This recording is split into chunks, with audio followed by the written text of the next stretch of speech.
अस्सलाम वालेकुम। पहेलियाँ देखने के लिए हमारे चैनल को सब्सक्राइब करें, वीडियो को लाइक करें। सवाल नंबर 1, वो कौन सी खुराक है जो कभी ख़राब नहीं होती?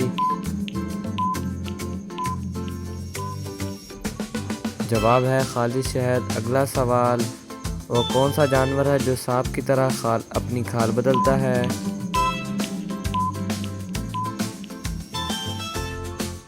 जवाब है कोयल। अगला सवाल, वो कौन सा परिंदा है जो अपना घोंसला खुद नहीं बनाता?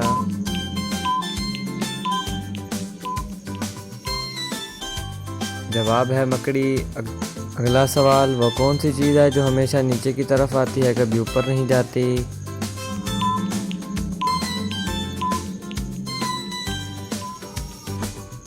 जवाब है बारिश। अगला सवाल, परिंदों में सबसे ज़्यादा उम्र किस परिंदे की है?